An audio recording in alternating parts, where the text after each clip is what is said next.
natetea wakati dunia nzima inajua Manula alikuwa injured. Sasa anasema yani hapo nakuwa sijaelewa nilipata kama Mbosso ama namna gani au kama nilikuwa sijulikani nilipo, yani nilikuwa sijulikani nilipo.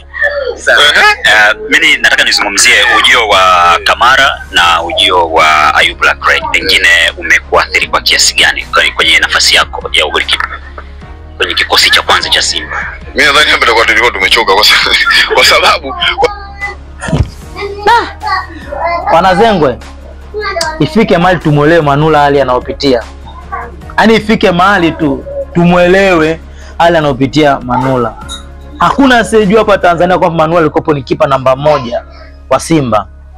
Hapa katikati ndio kuna maswahibu aliyapitia ya majeraha, alisababisha kakaa benchi, it's okay. Tunaelewa, tunajua. Leo hii anaulizwa na waandishi wa habari maswali simple tu, maswali mazuri kwa ajili ya karia yake. Anaulizwa vipi kuhusu ujio wa Kamara na golikipa mwenzake aliyokuja ile Black Red. Anauzungumzaje, anauonaje? Au unamtishia kiasi gani kwa ajili ya kutafutiana namba?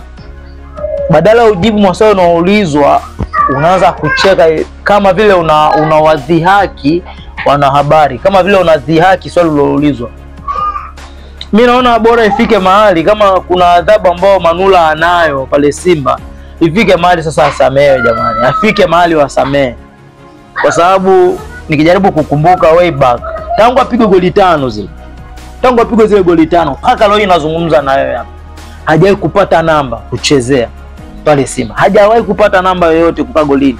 Yaani hata kama Kamara atakuwa anaumwa, lazima utamwona amedodaka Ali Salim. Hata kama Ali Salim anaumwa, atatafuta golikipa yoyote ataenda kudaka pale.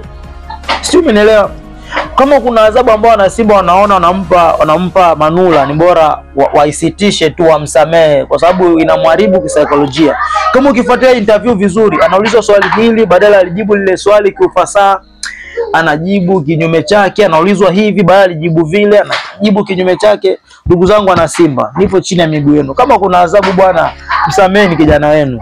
Kawasaidia sana. Ifike mahali bwana mumuonee huruma kijana. Na ana familia, na anapambana. Mumsamehe bwana, mumsamehe. Kama anaonekana kumsamehe haiwezekani, mtu hata kwa mkopo, rudisheni hata Azam basi akadakia Azam.